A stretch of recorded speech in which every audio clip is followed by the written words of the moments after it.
Thank you. Thanks for being here again.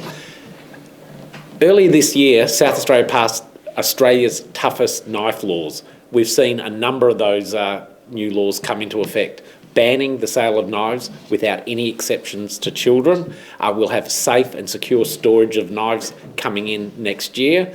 We've seen machetes and swords be declared prohibited weapons. One element of the knife laws is allowing police to declare a shopping area or a public transport area a declared precinct.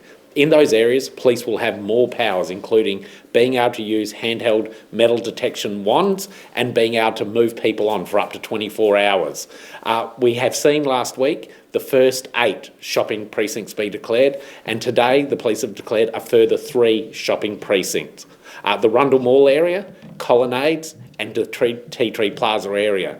I'll hand over to the Assistant Commissioner to give more details of those, but we're really pleased that the Parliament's passed laws that have been able to give police more powers to keep South Australians safer. Thank you. Colonnades Shopping Centre, Tea Tree Plaza and Modbury Triangle and an area of the CBD have now also been declared as shopping precincts. This brings to 11 the amount of places that have been declared. I'm very pleased to say that we've had a number of wanding operations conducted by police, and numerous knives and dangerous articles have been seized in those operations. So it shows that there is a good uptake of this by police, and that it's showing that people unfortunately are still continuing to take these dangerous weapons into our shopping centres. We welcome these laws because it enables police to detect dangerous weapons in areas that are frequented by a lot of shoppers. So in future, we look to declare more shopping precincts in regional areas, other places in the metro area, and also in service lines or transport services and train stations and bus stations and so forth. So those things will still be coming. How difficult is it to police an area like Rundle Mall that's so open, unlike a shopping centre that is relatively enclosed? How difficult is it? The police work exceptionally well with all of the shop owners and so forth in Rundle Mall. They have a really good relationship, and as we've seen from the information and intelligence that we've received, there are knives being brought into Rundle Mall as well as Rundle Street and into Hindley Street, where there are a lot of retail precincts, so police will use these laws to effect. Why were these 3 shopping centres not declared with the initial 8 last week? Because we have seen major incidents at Tea Tree Plaza and Colonnades. I mean, in December last year, someone was arrested for waving a knife aggressively. Why were they not included with the initial 8 announced last week? We have been working on these applications for quite some time. The government has given us really strict parameters within which we work, as they should, and it takes time for us to gather the information and put forward to the delegate, the Commissioner's delegate, the information that supports the declaration of these shopping precincts.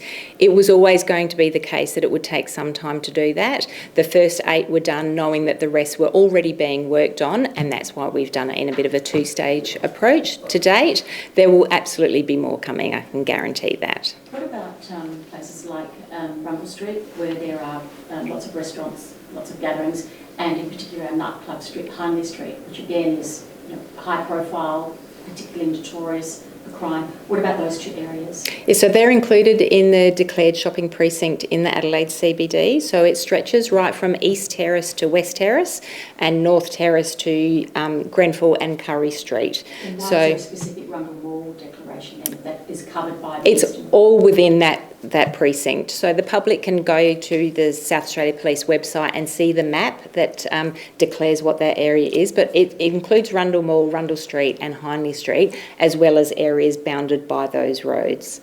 You say you've already seized a number of weapons. Do you have exact numbers, and if so, how many arrests have been made? So as I understand it, at this point in time, we've seized 3 weapons from the Burnside village over the weekend, as well as 1 from Marion Shopping Centre on the Friday. There may be more that I'm not aware of at this point. And in terms of arrest or charges? So as I understand it, all of the people who had knives, there was no lawful excuse for the possession of those knives in the shopping precinct, and so they're all facing charges. Do you have to have a specific suspicion of someone having a weapon, or is it just totally random? No, so very Good thing to bring up, so thank you. So anybody who's within the declared shopping precinct can be wandered by police, so they can be searched. We're not going to go up to everyone and do that, so the police will be quite discerning in relation to how they go about that, but we don't require any suspicion actually attached to an individual, just that their mere presence and their property within that declared area is enough. What would happen if they were to say no? So police, if required, we give them a direction, and if they don't comply with that they're committing an offence, or we can use reasonable force to do so. How many officers are doing this wanding at each shopping centre each day? I don't have that information, and it's up to the police in the local areas. They know the areas the best. They're the ones that interact with the shopping centre owners and so forth, and they'll deal with the matter as they see fit. Are you aware of anyone who has refused? No, not at this point in time. Can we ask you a couple of questions on another matter? Is that okay? The Two Worlds crash this morning, a particularly nasty one. Do you know the circumstances surrounding that? I'm sorry, I don't. I know that it's a serious crash and that the road is closed. And is that particular intersection, that notorious intersection, is there something that needs to be done about that? Does it need to be a review? Is it particularly dangerous? I'm sorry, I'm not able to answer that. I don't have that information. Or the condition of the I don't have that condition either, I'm sorry. in relation to the search, the additional search that's happening up north, do you have any concerns about that gentleman? Are there any mental health issues? And how are you coping with two searches going on at once? Yes, it's taking a lot of police and SES time, which is obviously something that we need to do, but having two searches going on at the same time in quite remote areas is challenging, but all of the resources are being put into it to find the two missing people. How is the gentleman's, the missing person gentleman, how is that being treated? Is that being treated as suspicious or just someone who's gone? I don't have that information to share at this point in time, sorry. Anything else? Yeah, sure. Any concerns about minority groups being targeted by the new powers? No, these powers apply equally to anyone who's in the declared precinct, whether that be the shopping centre or the future transport hubs that are going to be declared. So it applies absolutely evenly to anyone in those precincts. But as we just heard, anyone can be, without any suspicion whatsoever, absolutely no concerns that certain groups might not be targeted in any way, shape or form? No, the police have powers like in declared public precincts that have operated around the CBD, Port Augusta from time to time. Police have these sorts of powers, and I think we all have faith in the police to use the powers that they have responsibly. And just in terms of, have we seen an increase in knife crime prior to these coming in place? Is there any particular reason now to bring all this in? Yeah. Not especially, but we did look interstate and we saw some of the really high-profile tragedies, the Bondi Junction shopping centre and so forth, and we didn't want to see us getting to the stage that they have got in eastern states. That's why we've just decided as a government to bring in what are the toughest knife laws in the country to make sure we don't get in a situation that we see playing out sometimes in the eastern states. So would it be fair to characterise it more as a precaution and try and get ahead of?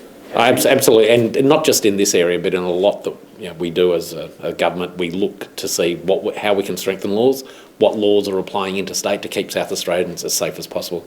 What region areas might be declared in the future? Okay, that will be up to the police to decide. They will look at the evidence, they will look at the legislation about what's necessary for that public safety, and make that judgment, and look at the specific areas and draw up maps for those when they look at those future areas. Can you comment on which declared regional areas might be next on the list? I understand from my colleagues in the regional areas that they're looking at some in Mount Barker and Gawler, but I'm also aware there's others being looked at in other regional areas as well. Further abroad? Yes. Port Augusta, Wales, those sorts of places? Yes. Okay.